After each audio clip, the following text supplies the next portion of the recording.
بہت مقبول کچھ گھڑیاں ہوتی جس میں اللہ کے نبی صلی اللہ علیہ وسلم فرمایا کہ اللہ تعالیٰ دعائیں قبول فرماتے ہیں، لیکن اس گناہ کی نحوست ایسی ہے کہ جب یہ دعائیں بھی کرتے ہیں اس گھڑی میں تو ان کی دعائیں روک دی جاتی ہیں، جب تک ان کے آپس میں دل صاف نہیں ہوں گے ان کی دعائیں اوپر نہیں جائیں گی۔ مقبول راتیں، مقبول گھڑیاں، وہاں بھی یہ خالی ہاتھ رہتا ہے۔ اللہ کے لیے کر رہا ہے، اللہ کو راضی کرنے کے لیے ہم نے یہ عمل کرنا ہے، سامنے والے کیا کہہ رہا ہے وہ اس کا دین ہے۔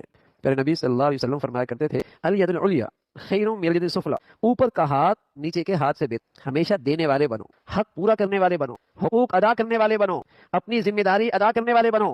لیکن آج ہر آدمی یوں کہہ بیٹھا ہے، ہر آدمی اپنا حق مانگ رہا ہے، اسے یہ احساس نہیں کہ میں نے کتنے حقوق ادا کیے، میرے ذمہ جو فرض تھا وہ کتنا پورا کیا۔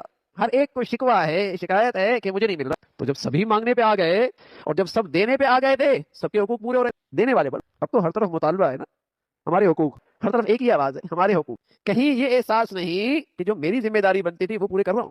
تو رشتہ داری، خاندان، یہ ہمارے دین کا مبارک سلسلہ